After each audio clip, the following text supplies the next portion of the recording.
Assalamualaikum warahmatullahi wabarakatuh.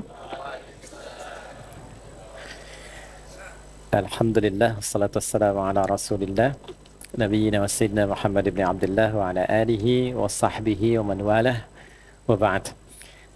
Teman-teman, saudara-saudariku, semoga pagi menjelang siang ini kita semua diberkahi oleh Allah Subhanahu wa taala, dan dengan keberkahan itu kita mendapatkan kebaikan-kebaikan dalam hidup yang menjadi bekal terbaik untuk kembali kepada Allah Subhanahu wa taala.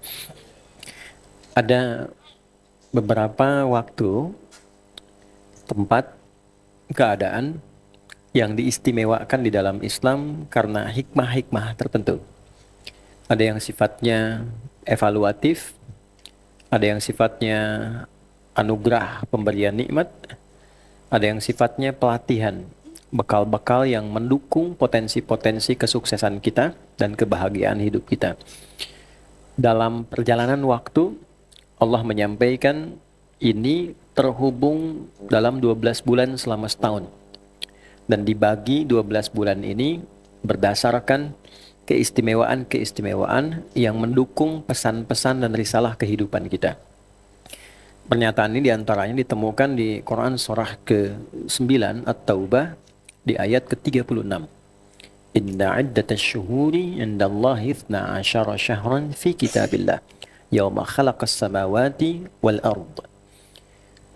Jumlah bilangan bulan dalam satu tahun yang Allah tetapkan dan menjadi ketentuan dalam kitabnya adalah 12 bulan. Sependek pengetahuan kami, saya menemukan bahwa hanya di dalam Al-Quran ada pernyataan tegas bahwa setahun itu 12 bulan. Dan dalam 12 bulan ini kemudian ditampilkan menjadi manajemen waktu yang senafas dengan alur kehidupan kita. Lalu dibimbing bagaimana kita mengatur dan menempatkan kegiatan kita selama 12 bulan ini sehingga menghasilkan makna yang positif dan bermanfaat dalam hidup. Serta didetilkan setiap urutan waktunya, bahkan nanti menjadi waktu pekanan ke dalam konsep Jumat itu. Bahkan pertengahan bulan dikenal dengan Ayyamul Bid. Lalu konsep pekanan dengan Jumat, lalu konsep harian dari mulai tidur sampai kemudian bangun dan tertidur kembali, dari subuh sampai ketemu Isya. Bila kita konsisten menjalani itu sesuai dengan petunjuk hidupnya, maka konsistensi itu yang dijamin langsung oleh Allah mengantarkan kita pada kesuksesan dan kehidupan yang sejati, sesuai dengan profesi yang kita pilih. Apapun itu, mau berkarir misalnya di bidang tertentu, atau mau berbisnis, atau mau memilih di bidang pengetahuan, atau menyalurkan tenaga, sepanjang manajemen waktu dan pilihan itu kita gunakan dengan tepat, maka hantaran kepada kesuksesan dan kebahagiaan yang senafas dengan pilihan hidup kita, itu bisa kita raih. Nah, kaitan dengan pertemuan kita, hari ini kita berada di satu waktu yang penting, di bulan yang ke-11. Nama bulannya apa? Ada yang menyebut Dzulqa'dah, ada yang menyebut Dzulqi'dah, ada yang menyebut Dzulqa'idah saya. Nah, kita bahas dulu pelan-pelan, kita lihat apa maksudnya diberi nama itu, keutamaan waktunya ada apa, dan bagaimana kita memanfaatkan keutamaan itu dalam konteks kehidupan kita saat ini. Ini yang menjadi materi kita hari ini.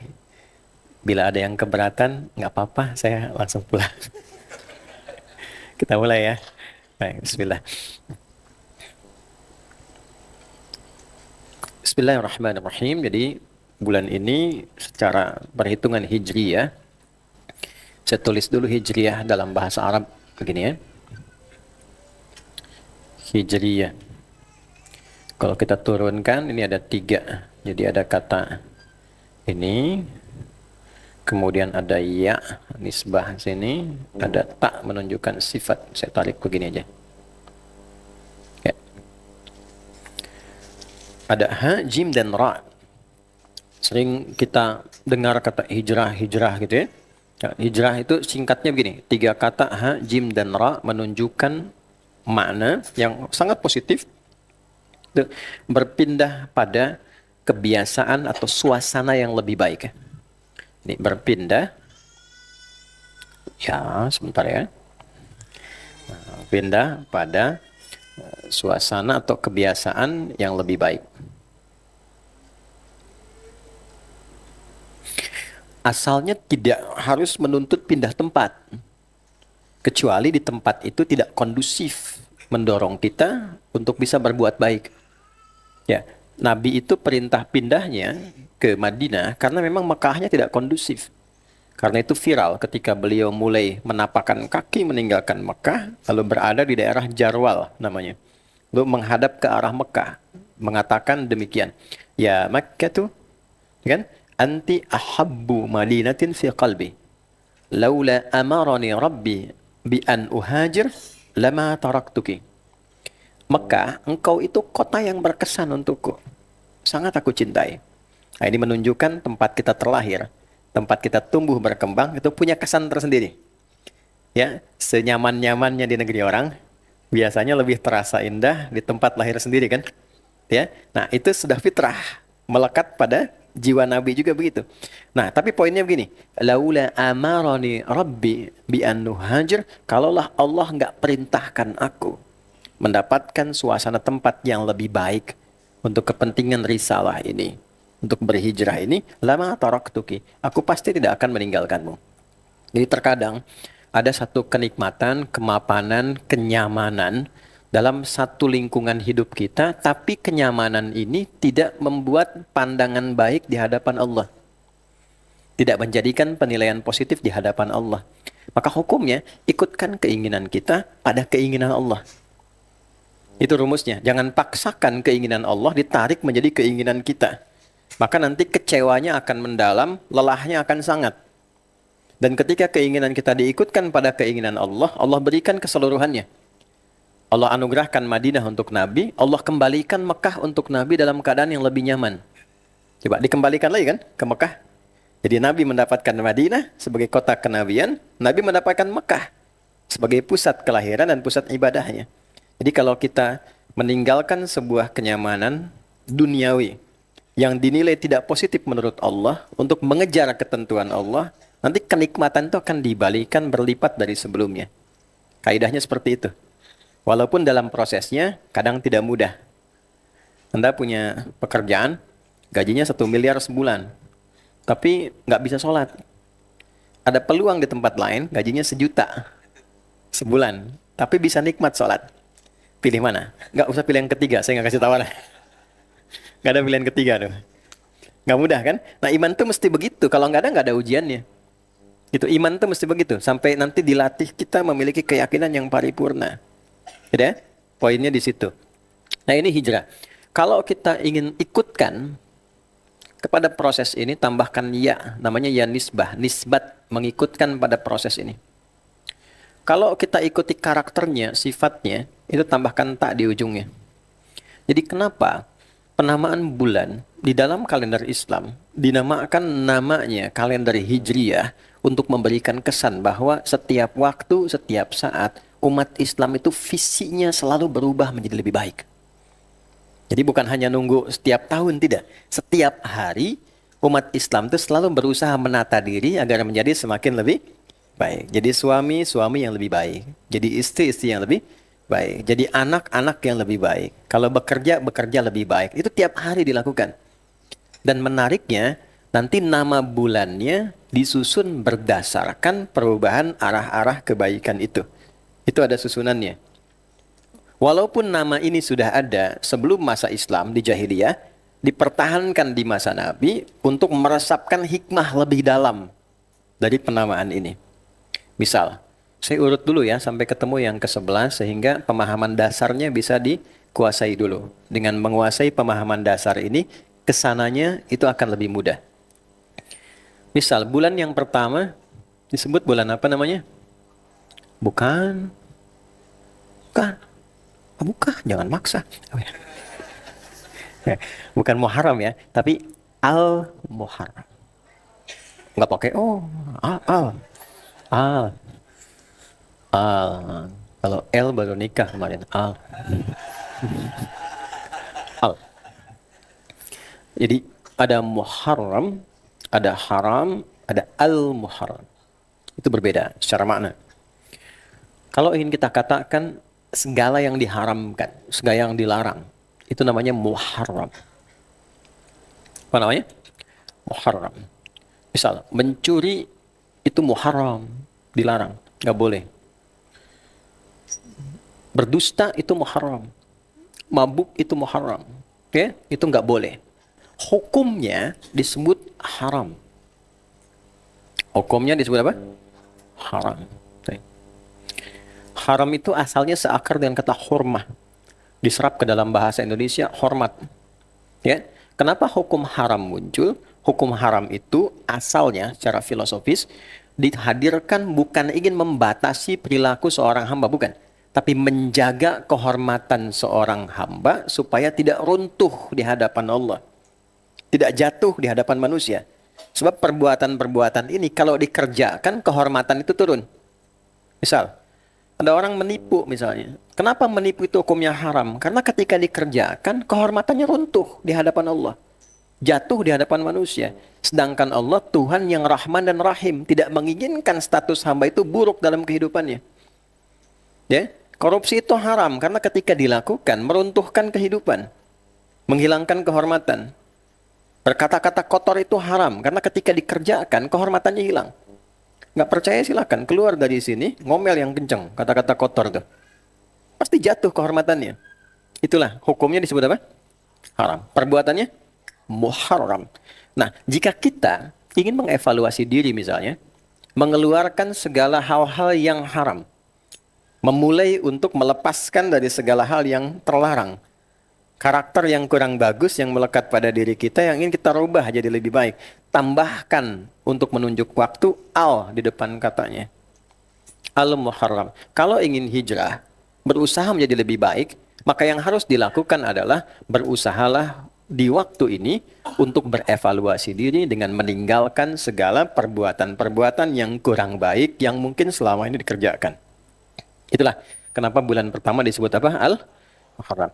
Jadi hijrah itu bukan persoalan masuk kajian tertentu, masuk kelompok tertentu, masuk masjid tertentu, pindah ke tempat tertentu, bukan itu poinnya. Ya kan? Poinnya adalah bagaimana kita memulai diri dengan meninggalkan segala sifat dan sikap yang dinilai kurang baik oleh agama. Jelas ya? Baik, jadi ini poinnya. Bulan kedua, masih ingat? Safar. Safar, Safar. Apa artinya safar? Safar itu 0, kosong. Kosong, sifra. Safar, 0, kosong. Dulu, di era jahiliyah, bulan ini dinamakan safar karena kebanyakan pemuda laki-laki itu merantau. Keluar. Ya, sebelum Bang Iko Uwais bikin film merantau itu, orang jahiliyah udah merantau duluan tuh. Dia keluar. Ada yang ke daerah Syam. Syam itu 4 negara sekarang. Syria, Lebanon, Palestina, Jordan. Itu Syam wilayahnya. Ada yang ke Yaman. Ya, berangkat. Jadi itu nanti diabadikan informasinya di Quran surah Al-Quraisy itu. Li'ilafi Quraisy. Ilafi rihlatasy syita was-sayf. Jadi kebiasaan merantau. Ada yang berdagang dan sebagainya. Keluar itu ya. Nah, karena banyak yang keluar, Mekah dulu kan nggak seperti Mekah sekarang. Ya, sekarang kan ramai betul kan penduduknya. Dulu kan ya kita bisa katakan masyarakatnya terbatas, tinggal di rumah-rumah terbatas di area Ka'bah. Jadi kalau keluar tuh kelihatan kayak kosong tempatnya. Maka waktu-waktunya merantau yang membuat komunitasnya jadi lebih berkurang, seakan tempatnya terasa kosong, bulannya dinamakan dengan apa? Sifra. Di masa Islam, kata ini dipertahankan untuk menunjuk esensi hijrah. Apa cirinya orang berhasil hijrahnya? Salah satunya ketika kekurangan-kekurangan, ketidakbaikan-ketidakbaikan berhasil kemudian dieliminasi, dikurangi satu-satu sehingga karakter yang negatif itu menjadi kosong. Jelas ya? Berlatih dalam sepekan untuk membiasakan kosakata yang buruk diganti jadi baik. Sehingga yang buruknya sudah nggak ada lagi. Kalau pulsa katanya itu sudah 0, yang buruk di dalam hati kita, maka tinggal yang baiknya. Kan hukumnya begitu. Baik lawannya apa? Buruk. Jika yang buruknya ditekan, yang baiknya muncul. Demikian sebaliknya, jika yang buruknya itu dominan, yang baiknya tandanya itu minimal. Di antara putra Nabi yang mewarisi karakter kemuliaan, sifat Nabi, Qurannya Nabi, itu Sayyidina Hasan, cucu Nabi SAW. Baik ya? Hasan bin Abi Thalib radhiyallahu taala anhuma. Yang mewarisi fisiknya Nabi, ketampanannya, kekuatannya itu Sayyidina Husain. Baik ya? Bin Ali bin Abi Thalib radhiyallahu taala anhuma. Pelan-pelan ya. Al Hasan itu saking baiknya pribadinya, setiap kata yang keluar dari lisan beliau itu kata-kata yang sangat mulia dan sulit menemukan kata-kata yang tidak baik. Di era fitnah yang sangat dahsyat, fitnah kubra itu, saat keluarga Nabi banyak dicela, bahkan di mimbar-mimbar itu karena fitnahnya begitu tajam dan besar, itu sangat tidak masuk akal. Ada orang yang mudah mencela. Satu kali Al Hasan dan putranya dalam satu riwayat ya, silahkan nanti divalidasi dalam sejarah, sedang jalan, itu caci maki habis deh, beliau diam. Nah, perhatikan komentar anaknya nih, putra beliau. Jadi begitu orangnya pergi, anaknya berkomentar begini, ya abati lima lam tarud. Ayah, demi hormat dan sayang Nanda pada ayah, ya kan? Mengapa ayah nggak balas? Untuk sekedar mengatakan, saya nggak begitu, nggak seperti yang kau tuduhkan misalnya. Kenapa nggak dibalas ayah? Perhatikan kalimatnya ya. Fa'ana la adri kaifa arud. Ayah tuh nggak tahu jawabnya gimana. Saking tidak menemukan kosakata yang negatif untuk merespon itu. Takutnya gini, takutnya keluar kata, saya nggak seperti yang Anda duga pun, takutnya berpikiran nggak baik. Saya nggak seperti yang Anda sangka, berarti nyangka kan? Ya? Saat istri bikin status pada suami misal, nggak nyangka ya, nyangka itu. Atau sebaliknya. Jadi saat seorang bilang nggak nyangka, sedang apa ya? Nyangka. Bapak nggak tahu gimana cara jawabnya. Takutnya ketika bilang, aku nggak seperti yang kamu tuduhkan. Nuduh kan? Nah, untuk mencari itu pun nggak bisa gitu. Jadi, kalau kita ingin menjadi lebih baik, berupaya untuk mengoreksi diri, introspeksinya, ya, untuk semua, termasuk ustadz siapapun, sampai menemukan potensi negatif itu 0. Lalu muncul bulan yang ketiga. Apa yang ketiga? Bulan kelahiran Nabi? Rabi'ul Awal. Rabi'ul Awal. Rabi'ul Awal. Rabi itu asalnya tumbuhan mulai mekar, bunga-bunga indah dilihat, ya, pertanda keindahan, kebaikan dan seterusnya. Maka dijadikan analogi di sini sebagai sebuah kias. Berhasilnya hijrah seseorang ketika yang tidak baiknya itu biasa ditekan sehingga kosong, tumbuhlah kemudian bunga-bunga kebaikan dalam dirinya. Yang tadinya lisan kata-katanya kurang bagus, kosong, tumbuh bunga-bunga yang baik. Kalimat-kalimat yang indah, kosakata positif. Ya, ini ilmunya agak dalam dan saya pelajari ini. Ini ada bukunya, ada kitabnya, ada turunannya. Saya tuliskan ini di buku kami, salah satunya namanya Makna Ayat Puasa. Jadi secara referensi ini bisa digali. Nah, kemudian yang keempat apa? Saya cepat ya. Rabi'ul Akhir, bukan Tsani ya, Rabi'ul Akhir. Kalau Tsani nanti ada yang Tsalis, Rabi' lagi dan seterusnya. Rabi'ul Akhir, berakhirnya Rabi'. Ya, sudah mulai sedikit yang tumbuh, sudah mulai mau masuk gugur dan sebagainya. Maaf, kalau sudah jadi baik, jangan menyimpulkan sempurna. Tidak ada manusia sempurna. Ya, yang perlu dijaga konsistensi. Kadang-kadang konsistensi itu tidak mudah. Ya, untuk konsisten itu nggak mudah. Mempertahankan kebaikan itu nggak mudah. Konsisten itu nanti dalam babnya itu ada 9 tahapan ke atas. Konsis 1, konsis 2, konsis 3, konsis 4, sampai konsis. Tantangannya banyak. Banyak. Tahajud aja kan kadang-kadang pengen bangun, kan? Ngalahkan kantuk, gitu kan? Setting sampai 3 kali. Jam 2, 2:04, jam 2:30, kan? Walaupun bangunnya jam 4 juga gitu. Gambaran. Nah ini ya, jadi fala tuzakku anfusakum, jangan pernah menyimpulkan tak itu orang sempurna, orang baik, yang konsisten pada kebaikan. Tidak, konsistensi itu pembuktian, kan, bukan penyampaian. Nah kadang-kadang kalau gagal di sini muncul yang kelima. Apa bulan kelima? Masih ingat teman-teman? Nah, bukan Jumadi, bukan Jumadil Awal, tapi Jumada. Jumadal Ula.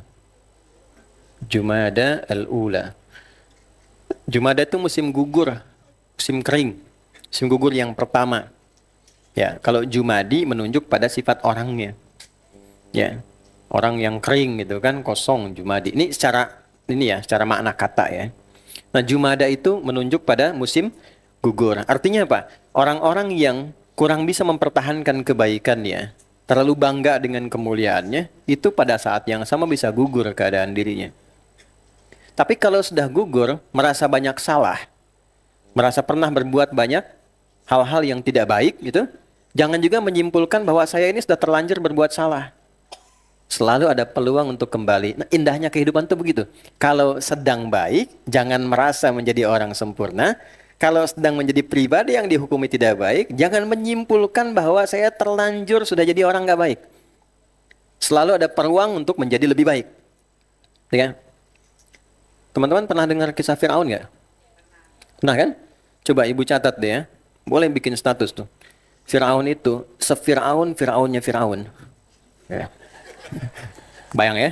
Fir'aunnya Fir'aun tetap diberikan haknya oleh Allah untuk kembali menjadi baik. Cuma memang dasar Fir'aun. Coba dikirimkan 2 nabi Rasul.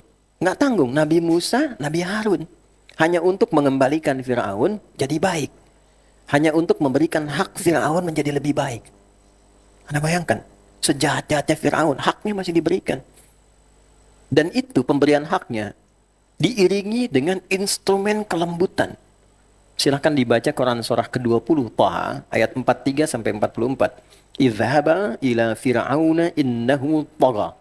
Faqula lahu qawlan layyina la'allahu yatadhakkaru aw yakhsha. Musa, Harun, berangkatlah ke Firaun. Dia sudah mulai menyimpang menggunakan kewenangan dan jabatannya. Jadi jangan salah, Nabi Musa, Nabi Harun itu ditugaskan oleh Allah bukan untuk menjatuhkan Firaun. Karena tidak ada ajaran dalam Islam menjatuhkan kekuasaan itu nggak ada. Ya kan? Yang paling menarik apa? Mengingatkan Fir'aun supaya jabatan itu digunakan dengan baik sehingga melahirkan maslahat. Dan kalimatnya indah. Nasihati dengan lembut, dengan baik, mungkin dengan kelembutan itu ada kesadaran pada dirinya untuk berubah. Indah sekali. Tapi poin pembahasan kita adalah seburuk-buruknya perilaku Fir'aun tetap mendapatkan haknya menjadi baik. Maka siapa kita yang tidak mendekati keburukan Fir'aun? Jadi jangan pernah menyimpulkan kalau pernah sekali salah, lantas sudahlah. Terlanjur basah saya salah, sudah divonis orang salah. Ingat, hisab kita itu kaitannya sama Allah, bukan opini publik. Banyak orang jatuh itu karena tergantung pada opini publik. Dan sekarang yang tidak rasional, standar keberhasilan bekerja diukur berdasarkan opini publik. Itu sesuatu yang tidak masuk akal. Pasti berubah. Ya? Nah, jadi kalau sudah banyak berbuat kesalahan, jangan simpulkan selalu salah. Selalu ada fase yang keenam. Jumadal akhirah. Berakhirnya musim kering, musim gugur. Ini yang dimaksud Quran surah ke-39 ayat 53. Qul ya ibadiyalladzina asrafu ala anfusihim la taqnatu min rahmatillah. Muhammad katakan, viralkan pada hamba-hambaku yang mungkin telah mengoleksi banyak kejahatan dalam hidupnya. Jangan menyimpulkan bahwa tidak ada kesempatan menjadi baik. Jangan putus asa dari rahmatku. Innallaha yaghfiru dzunuba jami'a. Allah pasti akan memberi kesempatan dengan mengampuni semua dosa yang pernah dikerjakan dalam hidup. Jadi kalau teman-teman belajar lebih dalam di Quran, itu menariknya ada jalan kembali. Jalan kembali itu tobat namanya. Ya, yang algoritmanya itu doa sekaligus bimbingan. Kalau kesalahannya ini, doanya begini, bimbingannya begini. Kalau kesalahannya ini, zikirnya ini, doanya begini. Salah pada orang tua, salah pada pasangan hidup, salah pada anak, salah pada keluarga, pada tetangga. Itu ayatnya spesifik. Saya kaji keluarkan satu-satu tuh. Misalnya sampai ke yang tingkat kompleks. Misalnya pernah menghilangkan nyawa orang, gitu ya. Ini ada tuh ayatnya, zikirnya ini, tobatnya begini, lalu kebaikannya diukur seperti ini. Sehingga kehormatannya kembali lagi. Nah, kehormatan yang tinggi, yang dijaga, yang agung, yang dipertahankan, itu bahasa Arabnya disebut Rajab namanya. Pak Rajab, Bapak yang terhormat. Oke? Nah, jadi penamaan itu ada maknanya, bukan sekedar nama yang dituliskan, tidak. Ya. Nah, setelah itu kemudian ada bulan ke-8. Di masa itu pengantar kepada musim panas, musim yang sangat terik. Yang saking teriknya kadang-kadang sumber-sumber air, ya, sumur-sumur itu kering. Maka sebelum masuk ke puncaknya, masyarakat itu kompak membuat kelompok-kelompok untuk mencari air, mencari sumber. Di masyarakat itu mengelompok, dalam bahasa Arab tasya'ub. Kalau banyak kelompoknya disebut Sya'ban namanya. Ke bulan ke-8 disebut apa? Sya'ban. Ya, bulan berkelompok untuk mencari sumber air. Puncak panasnya pada bulan ke-9. Itu begitu teriknya, kadang-kadang sifatnya membakar. Kan uapnya tipis kalau di Timur Tengah. Ya, jadi kalau kita simpan kerupuk, itu terbakar. Di sini mengecil. Tuh ya, sana terbakar. Nah, dalam bahasa Arab, yang terik membakar itu Ramadan. Kalau semakin terik, semakin membakar Ramadan namanya. Ya, makanya dipertahankan dalam Islam. Kenapa bulannya dinamakan Ramadan? Karena di sana membakar dosa-dosa kita. Ya, menghanguskan kesalahan kita. Sehingga ketika lulus di Ramadan, meningkatlah amal kebaikan kita, hilang kotorannya. Maka bulan ke-10 disebut Syawal namanya. Ya, 9 Ramadan, 10 apa? Syawal. Asalnya di masa jahiliyah, bulan Syawal ini artinya meningkat, nggak ada kaitan dengan ibadah. Asalnya kaitannya dengan jumlah penduduk. Teman-teman masih ingat nggak? Waktu penduduk merantau itu di bulan keberapa? 2 kan? Safar kan? Nah, bulan 10 mereka pulang. Kembali lagi. Kenapa kembali? Karena persiapan orang yang dikunjungi itu, yang merantau ke tempat itu, justru akan datang ke Mekah. Ya, kalau kita mau ke sana, orang yang datang kan ngapain pergi kan? Karena Mekah akan jadi titik sentral, perdagangan, sentral ritual, dan sebagainya. Di waktu itu semua datang. Maka balik lagi lah penduduk-penduduk dari Mekah itu. Meningkatlah jumlah penduduknya. Ketika meningkat itu disebut dengan Syawal. Di bulan ini. Nah, kenapa mereka kemudian kembali datang? Karena yang dikunjungi mau datang, persiapan bulan ke-12. Namanya bulan haji. Dzulhijjah. Dzulhijjah. Bulan haji. Datangnya musim haji. Di antara musim haji itu ada yang berhaji, ada yang melihat haji itu sebagai objek pasar. Ekonomi, teorinya. Jadi ke sana bukan untuk haji, untuk dagang. Ini yang dimaksud Al-Baqarah ayat 198. Laisa 'alaikum junahun an tabtaghu fadlan min rabbikum. Kalau ada orang musim haji, niatnya bukan haji, pengen dagang, boleh. Nggak salah, nggak ada dosa. Tapi dapatnya dunianya. Kalau pengen haji, dapatnya hajinya. Jelas ya? Di kaidahnya, kalau kita ikut dunia, ini ada dunia, ini ada akhirat. Kalau kita ikut dan fokus pada dunia, terlalu banyak fokusnya, akhiratnya pasti turun. Ya. Tapi kalau kita fokusnya pada akhirat, dunianya pasti ikut. Saya ulang ya. Kalau fokusnya pada dunia, akhiratnya pasti turun. Gak percaya silakan tuh. Kerja yang banyak aja. Pasti baca Qurannya sedikit. Sholatnya pasti yang penting cukup. Wajib aja. Tapi kalau kita balik ke sini, akhirat kita kejar, dunianya pasti ikut. Nggak akan turun. Itu yang dimaksud di Al-Baqarah ayat 200 sampai 201. Yang 200 itu konsep yang pertama. Wa minan nasi may yaqulu rabbana atina fid dunya. Bukan. Tenang ya. Saya bacakan ulang ya. Wa minan nasi may yaqulu rabbana atina fid dunya wa ma lahu fil akhirati min khalaq. Jelas ya? Itu ayat 200. Nah, ada segelintir orang yang terlalu fokus dengan dunia sehingga ketika di akhirat tidak siap, bekalnya kurang. Tapi yang 201-nya, ini yang doa yang sangat kita hafalkan. Wa minhum may yaqulu rabbana atina fid dunya hasanah wa fil akhirati hasanah wa qina adzabannar. Di Allah itu kenapa mendahulukan dunia ini? Untuk merubah perspektif kita. Persepsi kita dirubah supaya punya perspektif begini. Dunia itu instrumen untuk mendapatkan kebaikan akhirat. Jadi alat mendapat akhirat itu ya dunia. Jadi nggak mungkin mendapat akhirat, meninggalkan dunia itu mustahil. Tidak mungkin. Nah, kalau kita beraktivitas dunia untuk menempatkannya sebagai alat meraih akhirat dengan ibadah, dunianya nggak akan tertinggal. Tetap silakan jadi direktur, tetap direktur. Bekerja, tetap kerja. Tapi orientasi pekerjaan kita ketika mengumpulkan harta untuk kepentingan akhirat. Apa diantaranya? Menafkahi keluarga. Nafkah itu kan ibadah. Nafkah itu bukan rutinitas. Nafkah itu ibadah. Ar-rijalu qawwamuna 'alan nisa bima faddalallahu ba'dahum 'ala ba'din wa bima anfaqu min amwalihim. An-Nisa ayat 34. Ketika suami mencari nafkah, diniatkan untuk memberikan kebaikan pada keluarganya, didapatkan berapapun, dicukupkan oleh Allah untuk keluarganya, pencariannya itu dinilai sebagai ibadah, akhiratnya dapat. Itu yang dimaksud dunia hasanah, akhiratnya hasanah. Tapi kalau tidak diniatkan ibadah sebagai kewajiban menafkahi, hanya rutinitas saja, dibikin capek nanti. Konsep hidupnya begitu. Berangkatnya capek, sudah terkumpul tuh kayaknya masih sedikit terus. Kalau dalam rekening terkumpul banyak, masih terasa kurang, tidak cukup memenuhi keinginan, bukan kewajiban, yakinlah Anda sedang dikuasai oleh nafsu. Dan biasanya lelah hidupnya, capek. Pulang ke rumah cuma dapat capeknya aja. Ya kan? Ingat ya, saya ingatkan teman-teman termasuk saya sendiri. Boleh Anda jadi pimpinan di kantor, tapi di rumah Anda tetap suami, Anda tetap ayah. Kalau sudah ada anak-anak tuh, anak kita yang kecil-kecil itu, nunggu ayahnya tuh, bukan nunggu bos. Saya seumur-umur ngajar sampai hari ini, tidak pernah pulang. Saya dipanggil misalnya, Kiai. Tidak. Pasti Buya tuh, Buya pulang datang. Pengen ayahnya. Nah, jadi keadilan itu penting. Nah ini, konteks ini, ketika kita gunakan sebagai instrumen mencari akhirat dengan meniatkan, dapat. Belajarnya adik-adikku yang belajar, saya di sekolah. Nggak akan kehilangan sekolahnya. Belajar yang rajin, yang pintar.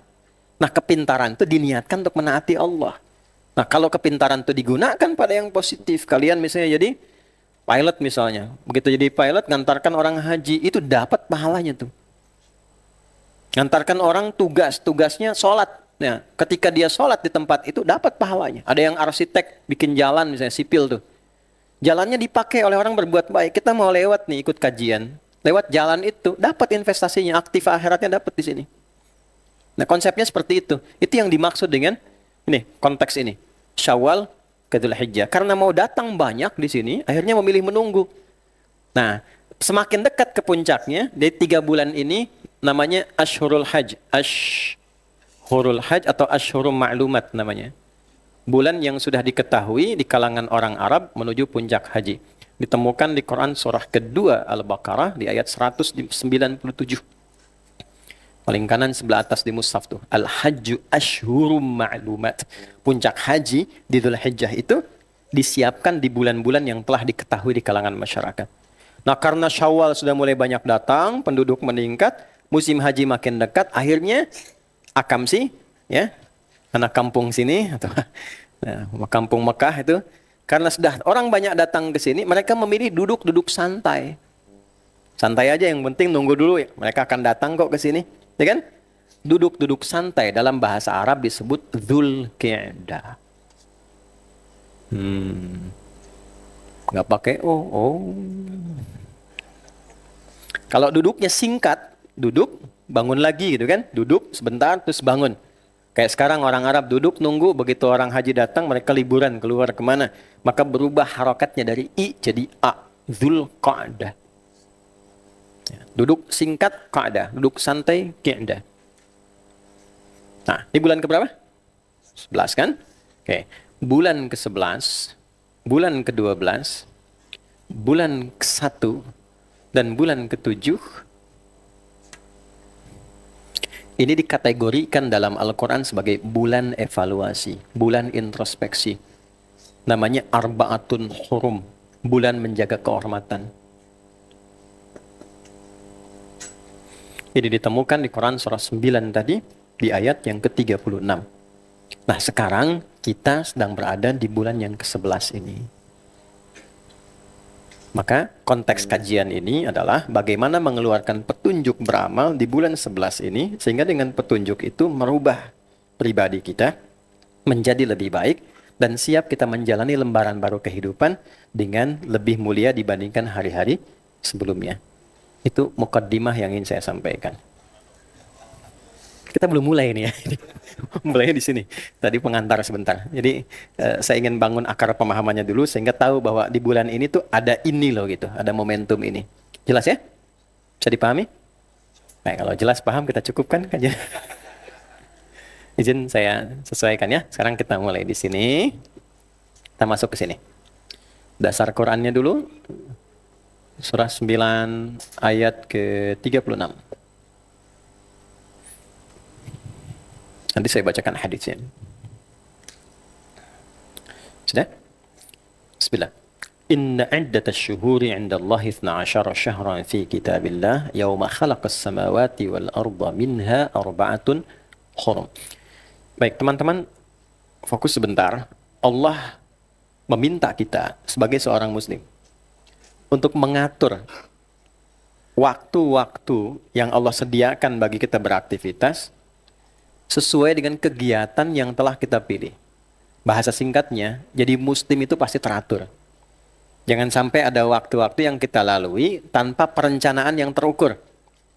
Ya, minimal dibagi itu setahun. Dalam setahun ada 12 bulan kita bagi. Kalau Quran tuh bahasanya 4 bulan itu kita merencanakan, 4 bulan mengeksekusi, 4 bulan mengevaluasi. Silakan dibagi, bisa di-combine, bisa dibagi misalnya, langsung 4. Dulu waktu kita belajar itu kan, masa-masa kami ya, sekolah, itu ada catur bulan kan. Setiap 4 bulan terima rapot ya. Ya kan? Itu kan menarik sebetulnya. Tiap 4 bulan dievaluasi, ada catatan dan sebagainya. Nanti naik ke atas, ada per semester gitu kan. Nah sebetulnya dalam kehidupan begitu. Quran mengajarkan jangan sampai semuanya bekerja aja, evaluasinya nggak ada. Berumah tangga begitu aja, koreksinya nggak ada, konsepnya nggak ada. Dalam Islam tuh nggak ada kehidupan yang nggak terkonsep tuh nggak ada. Bahkan kadang diisyaratkan dalam nama-nama ibadah. Ibadah itu nggak ada yang hampa makna. Konsep Shakespeare itu nggak ada dalam Islam. Apalah arti sebuah nama gitu. Tidak. Semua nama berarti dalam Islam tuh. Sambil contoh gini. Sholat misalnya. Sholat berapa waktu sehari? 5 hari kan? 5 kali ya. 5 kali dalam sehari. Yang fardu ya. Yang pokok. Sholat pertama apa? Subuh. Kedua? Zuhur. 3 asar. 4 maghrib. 5 isya. Oke, masukkan dalam kaidahnya. Tidak ada nama yang hampa makna. Kenapa dinamakan sholat subuh?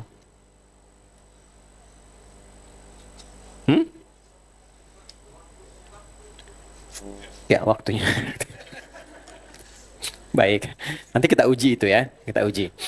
Subuh itu asalnya seakar dengan kata asbah. Artinya, dasarnya itu artinya dalam bahasa Arab, sesuatu yang sudah siap dengan rencana. Gak pakai sesuatu yang sudah siap dengan rencana, sesuatu yang terukur, ya, itu subuh tuh. Apa dalilnya? Dari Quran. Ada, nggak bisa bilang pokoknya ada, nggak bisa. Ada dalilnya. Ya. Quran surah 81 ayat 18. Was-subhi idza tanaffas. Dan aku bersumpah demi waktu subuh itu idza tanaffas.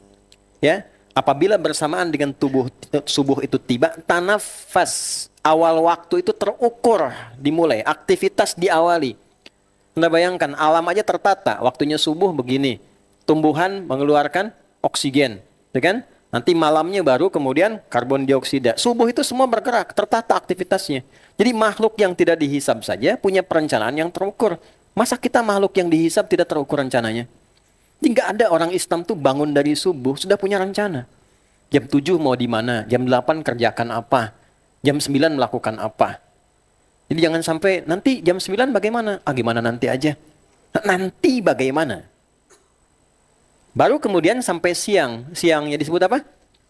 Zuhur, salatnya ingat. Padahal siang itu bahasa Arabnya bukan zuhur. Siang itu nahar. Itu yang tadi saya katakan diuji itu. Ya kan? Siang itu apa? Nahar. Naharu kas-sa'id. Zuhur itu bukan siang. Zuhur itu jelas, terang. Kalau kita ngaji di tajwid itu ada izhar. Dibacanya jelas, terang, tidak berdengung. Man amana, man amana. Bukan, man, jelas. Kenapa disebut zuhur? Sampai siang pekerjaan kita dari subuh itu yang terencana mesti jelas hasilnya. Jelas nilainya, jelas manfaatnya di hadapan Allah. Jangan sampai punya pekerjaan sudah 6 jam kurang lebih tapi hasilnya nggak jelas. Jadi ibadah nggak? Jadi manfaat nggak? Apa cuma dunia aja? Atau jangan-jangan dunia pun belum terang? Makanya kenapa kita sholat kembali untuk mengevaluasi pertengahan hari dari pekerjaan yang sudah kita lakukan. Konsep subuh kan gini, asalnya sebelum subuh, nanti dilihat di Sunan Abu Daud, nomor hadis 1367. 1367. Rawinya Ibnu Abbas radhiyallahu ta'ala anhuma. Nabi itu mengajarkan dari bangun tidur sebelum subuh, kita itu sudah punya planning kehidupan. Saya bacakan hadisnya ya, kama qala. Perhatikan kalimatnya. Kana Nabiyyu sallallahu alaihi wasallam. Kata Ibnu Abbas, adalah kebiasaan Nabi sallallahu alaihi wasallam. Idza staiqadha min naumihi, jika beliau bangun dalam tidurnya. Di tengah malam sedikit atau pas atau kurang sedikit. Tengah malam itu Isya ke subuh bagi dua. Misal, ba'da Isya jam 8, kan? Subuh setengah 5, gitu kan? Bagi dua tuh. Ketemunya jam berapa? Misal jam 1, jam 2 misalkan, misal saja. Maka kurang lebih setengah 2 atau jam 2-an. Bangun itu, apa yang beliau lakukan? Fajalasa, beliau duduk dulu. Mengalirkan dulu aliran darahnya dengan tenang, baik, ya. Yang mengajar di TPQ, yang di TK atau anak-anak, tolong diluruskan ya liriknya. Bangun tidur, terus duduk. Duduk. Nabi mengajarkan duduk dulu. Nggak ada orang bangun tidur langsung mandi. Tidur mandi. Duduk. Ya. Setelah itu apa? Baru kemudian famasaha biyadihi min athari naumi. Lalu menghilangkan bekas ngantuknya dulu dengan bagian tangannya yang bersih. Nah, sebelum berdoa. Jadi berdoa itu dalam Islam dilakukan dalam keadaan sadar. Bukan ngantuk. Ada makna di dalamnya. Ya kan? Jadi ketika kita mengucapkan alhamdulillahilladzi ahyana ba'dama amatana wa ilaihin syur. Terima kasih ya Allah memberi aku kesempatan hidup kembali di hari ini. Walaupun mungkin kau bisa wafatkan aku sesuai ajalku saat aku tidur tadi. Perhatikan, ini mahal. Wa ilaihin nusyur. Aku berjanji di hari ini akan mencari bekal yang lebih baik sebagai persiapan kembali padamu. Itu maksudnya. Jadi kalau kita ucapkan dalam keadaan sadar, itu kenikmatannya tinggi, motivasinya kuat. Baru setelah itu menyiapkan agenda faqara khawatim Ali Imran. Maka beliau membacakan 11 ayat terakhir di surah Ali Imran. Ayat 190 sampai ayat 200. Itulah yang saya maksud planning kehidupan. Inna fi khalqis samawati wal ardi wa ikhtilafil laili wan nahari la ayatil liulil. Jadi baru bangun sudah diminta jadi ulul albab. Ulul albab itu pribadi yang paham esensi hidup. Kenapa sih Anda kesini? Kalau Anda merasa tidak ada manfaatnya, nggak mungkin Anda datang. Kenapa Anda memilih pekerjaan itu? Kalau tidak mengerti ada manfaatnya, nggak mungkin dipilih kan? Itulah ulul albab. Ada orang yang baru disebutkan kalimat, ini ngerti, oh kesini arahnya. Makanya sering diilustrasikan dengan kelapa. Kelapa itu ada kulit bagian luar, serabut, ya kan? Ada batok kelapanya, ada dagingnya, ada yang paling lembut dalamnya. Nah yang paling lembut itu lub namanya. Lub, jamaknya albab. Ya, ada orang diterangin sekali itu begini, apa sih tadi? Jelasin lagi. Nah, jelasin 3 kali, nah itu kulit kelapa. 2 kali paham, batok kelapa. Ya. Oh sekali mengerti, dagingnya tuh. Tapi ada orang disebutkan 1 kalimat, 1 kata, X. Ini bahas ini kayaknya. Itu lub. Ada orang mengerti hidup ini, buat saya pulang. Bukan buat untuk memenuhi kebutuhan dunia saya. Saya meninggal nanti. Bekal apa yang mau saya bawa? Dia paham tuh. Jadi kalau dia dapat harta, dia ngerti. Oh ini yang harus digunakan ini. Ini hak saya begini, kewajiban saya begini. Kalau saya berumah tangga, saya mengerti, saya laki-laki. Oh kewajiban saya ini, hak saya ini. Jadi mengerti, sangat memahami esensi dari setiap kegiatan yang dia lakukan. Itulah ulul albab. Baru bangun tidur, satu-satunya agama yang meminta penganutnya cerdas. Saat awal bangun tidur, memahami esensi setiap pekerjaan, itu Islam. Nah, menjadi seperti itu bagaimana? Alladzina yadhkuruna Allaha qiyaman wa qu'udan wa 'ala junubihim wa yatafakkaruna fi khalqis samawati wal ardh. Menyeimbangkan zikir dengan fikir. Jadi fikirnya ada, zikirnya jalan. Nah, fikir itulah merumuskan kegiatan sebelum kita lakukan. Jadi ketika akan berkegiatan di hari ini, idealnya malam sudah disiapkan, bangun tidur sudah dirapikan. Nah, rencana kita apakah sesuai dengan taufik Allah atau belum? Allah setuju nggak? Itulah yang kita bawa dalam sholat di subuh. Sujud kita minta perlindungan, kemudahan, kenyamanan, kebaikan, keberkahan dalam hasil. Itu yang dimaksudkan subuh itu. Sehingga setiap pekerjaan kita terlindungi. Makanya banyak orang itu memulai dari masjid, subuh, nunggu sampai syuruk, berangkat tiap pekerjaan tuh, untuk mendapatkan itu. Nah, ketika dilakukan, siangnya dievaluasi lagi. Ini sesuai nggak? Jelas nggak hasilnya? Ada yang perlu dikoreksi nggak? Datang lagi ke masjid, sholat lagi. Minta petunjuk kebaikan lagi. Kalau itu nggak dilakukan, kehidupan kita hanya berjalan dengan fikir. Fikirnya nggak ada. Kalau fikir nggak ada fikir, nggak seimbang juga. Nggak terencana. Maka rugi. Setiap waktu nggak bermanfaat. Muncullah kemudian pernyataan tegas. Aku berikan waktu untuk dimanfaatkan. Setiap waktu yang kita gunakan untuk beraktivitas namanya asar. Maka muncullah waktu ketiga disebut asar namanya. Asar itu bukan sore. Sore itu masa namanya. Selamat sore, masa al-khair. Asarnya bukan sore. Asar itu artinya waktu yang diberikan untuk diisi dengan beraktivitas. Setiap momentum yang kita gunakan untuk beraktivitas namanya asar. Bahasa Arabnya, al-waqtu alladhi yu'asiruna fahuwa asrun. Bahasa Arab itu. Maka siapapun yang tidak memanfaatkan itu untuk kebaikan yang tidak terencana, kan? Atau kebaikan yang tidak disiapkan, itu rugi dia. Maka turunlah surah 103 dengan namanya langsung. Wal 'asr. Aku bersumpah demi setiap waktu yang aku berikan agar digunakan untuk merencanakan dan mengeksekusi kebaikan. Innal insana, sungguh manusia yang sibuk itu. Insan itu manusia ya, dengan makna totalitas aktivitasnya. Dari bangun tidur sampai tidur lagi menjalani kehidupan insan namanya. Kalau kecenderungan sifatnya yang fitrahnya baik disebut ins. Ins itu artinya tampak, lembut, baik. Lawannya jin. Pasangannya disebutkan 18 kali di Quran. Ya ma'syaral jinni wal ins wa ma khalaqtul jinna wal ins. Jadi kalau ins itu tampak, jin tersembunyi. Saya beri rumus cepat ya. Setiap kata di bahasa Arab dimulai dengan jim dan nun. Kecuali jun ya. Jim dan nun. Oke. Itu tersembunyi mananya. Jin. Kenapa jin disebut jin? Karena tersembunyi. Nggak ada yang tampak. Kalau jin melakukan penampakan, itu jin sedang punya masalah. Dia keluar dari fitrah. Sedangkan yang cari-cari penampakan jin, itu konslet. Ya boleh catat ini, betul. Jin itu fitrahnya tersembunyi, nggak ada jin melakukan penampakan tuh, nggak ada. Ya kalau melakukan penampakan, jin sedang punya masalah. Ya jelas ya. Nah, janin disebut janin karena belum tampak. Jannah disebut jannah karena belum tampak sekarang, tersembunyi. Lawan jin itu ins itu tampak. Manusia itu fitrahnya tampak. Kalau suami Anda pulang ke rumah sembunyi-sembunyi, itu berarti sedang menjadi tidak yang bilang istrinya sendiri ya. Sedang menjadi rumit dengan persoalan yang dialami. Pasti punya masalah itu. Ya, kalau istri lihat WA suami sembunyi-sembunyi, itu, ya, ada masalah dalam komunikasinya itu.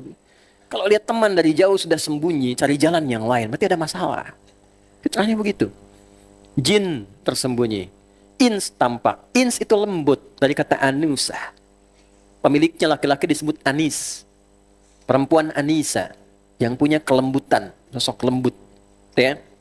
Nah, ins itu manusia itu lembut, jin itu kasar. Nggak ada jin yang lembut. Pernah ada kerasukan jin lembut ya? Permisi Ustadz, ikut kajian ya. Kemasukan jin itu mustahil. Pasti lisannya meracau, tindakannya mengacau. Kan? Ins terakhir harmoni. Jin itu senang yang kotor, senang yang pecah, merusak dan sebagainya.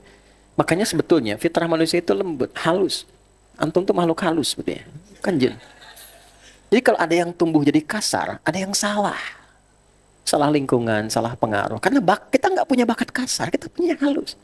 Jadi suami kalau suami kasar, itu ada yang salah itu. Pasti ada yang salah. Jadi ibu yang kasar, pasti ada yang salah. Anak itu nggak ada anak lahir.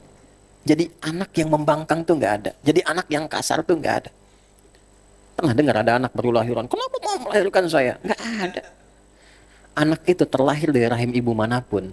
Fitrah kelembutannya menjadikan makhluk sedunia menyukai. Makanya kalau ada bayi yang terlukai, pasti sedunia protes, tidak akan melihat apa imannya, apa agamanya. Anak siapapun kalau lihat lucu, pengen gendong. Karena ada fitrah kelembutan. Kenapa setelah dewasa jadi kasar, jadi nggak baik? Lingkungan fa'abawahu yuhawidanihi ayunassirani au yumajjisani. Lingkungan, makanya cari kerja itu di lingkungan yang baik. bergaul dengan lingkungan yang baik. Sahabat Nabi itu kalau ngobrol-ngobrol sederhana, istilahnya apa? Kongko-kongko apa? Gitu ya. Itu ngobrol ringan aja, yang dicari itu orang terbaik. Coba Anda temukan di hadis Muslim nomor hadis ke-8. Imam Nawawi mengutip itu, mendokumentasikan di Al-Arba'in nomor hadis kedua. Itu keterangan Sayyidina Umar tuh gini, Bainama nahnu julusun 'inda Rasulillah. Bainama, ketemu julus artinya santai. Kami duduk-duduk santai pun masih melihat peluang dengan Nabi duduknya. Karena duduk santai dengan orang baik, bercandanya orang baik tuh pasti ada manfaatnya juga. Gitu. Bercandanya orang baik, kalaupun dia bercanda, pasti ada sesuatu yang bisa kita ambil. Minimal tidak akan kehilangan kesolehannya. Jadi silahkan bergaul dengan orang pintar, orang yang baik, itu memberikan banyak manfaat. Kalau belum ditemukan, jadi orang baik, gitu aja. Nanti Allah akan temukan baik dengan baik. Kalau istri menginginkan suami yang saleh, jadi istri soleha. Jangan menuntut lawan, memulai dengan diri sendiri. Nanti pasangan akan merasakan itu. Di satu saat mungkin kalau ada daurah di keluarga, itu coba keluarkan ayat-ayatnya, indah sekali. Dan Quran itu realistis, nggak berat, indah. Di Quran tuh nyaman. Saya tuh kadang-kadang sering suka memberi masukan, kenapa kalau pelatihan keluarga, materinya tuh terlalu serius. Serius, berat gitu. Padahal 80% kehidupan rumah tangga Nabi banyak candanya. Tapi canda yang mengarah pada pendidikan. Sayyidah Saudah binti Zam'ah itu kan usianya udah sepuh, 70 tahunan tuh. Tapi senang bikin kue. Saat bikin adonan, itu Nabi masih sempat bercanda. Diambil tepungnya colek begini, kelekan ke keningnya begini, masih manggil sayang. Sayang.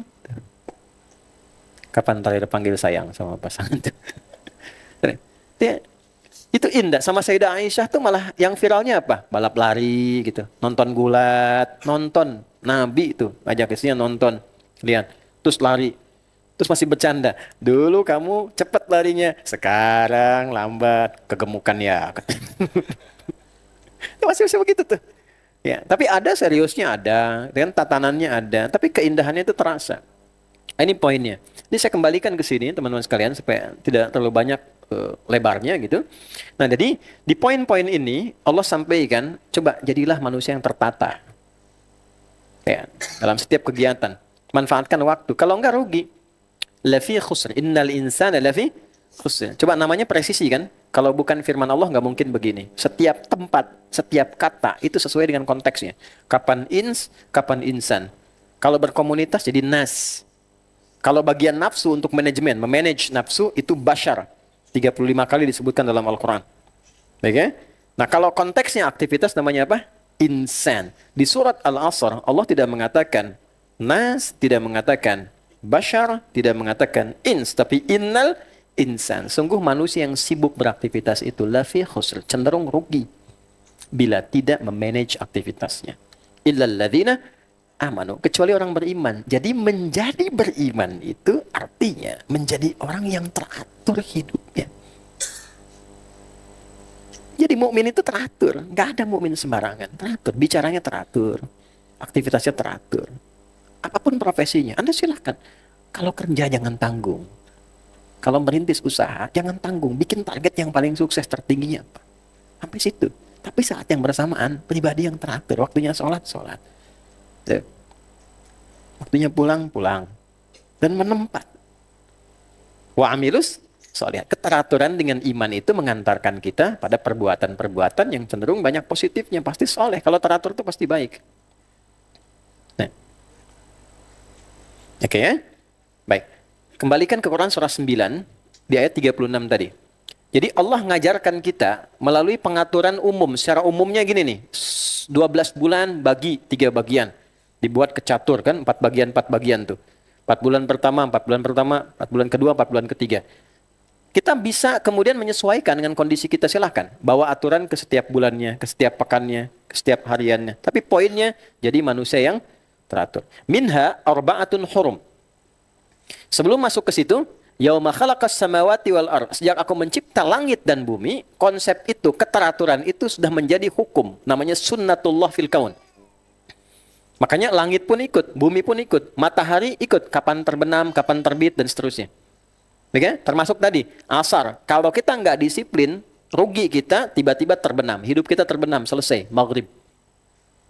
Akan muncul masa senjanya. Nggak ada yang abadi. Ini kan kita sebenarnya kalau milad, kalau ulang tahun, bukan bertambah, ini mendekati itu ke waktu garis akhir kehidupan kita. Ajalnya semakin dekat, umurnya belum tentu bertambah. Beda ajal dengan umur tuh beda ya. Main. Apa bedanya? Kalau ajal tuh kuota hidupnya.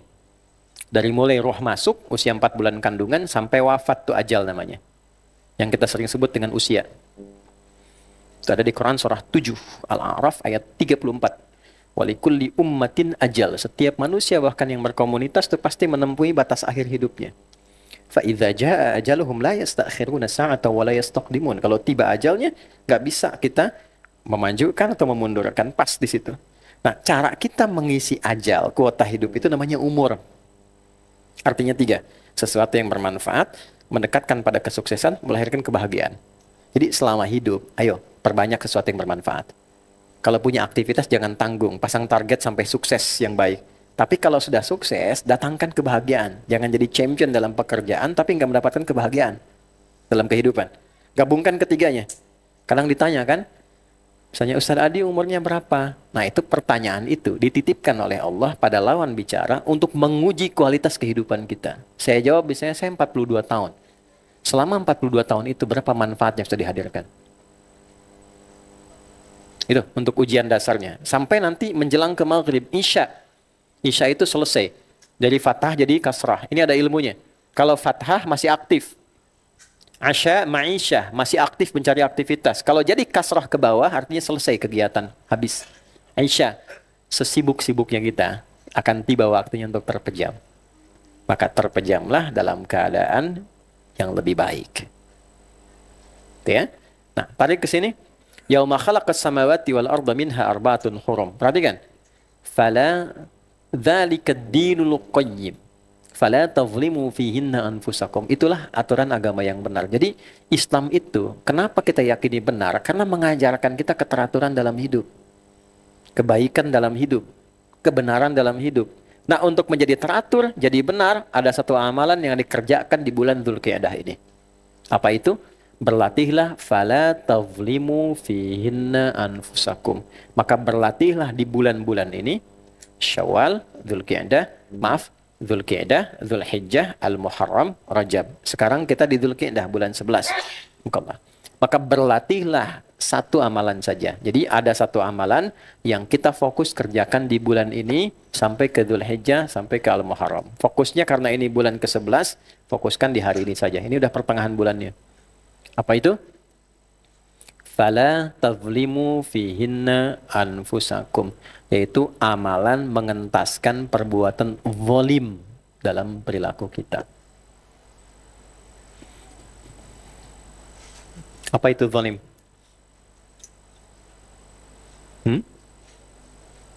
Oh, kalau tidak tahu katakan wallahu alam sebelum duhur tiba ini. Zalim itu menempatkan sesuatu bukan pada tempatnya. Ini terima kasih, ada gelas, ada airnya. Apa fungsinya? Gelas ini untuk minum. Di hammam tuh, di kamar mandi ada gayung. Apa fungsi gayung? Untuk mandi kan, macam-macam gitu ya. Gayung untuk mandi, gelas untuk minum. Ada orang minum pakai gayung, mandi pakai gelas.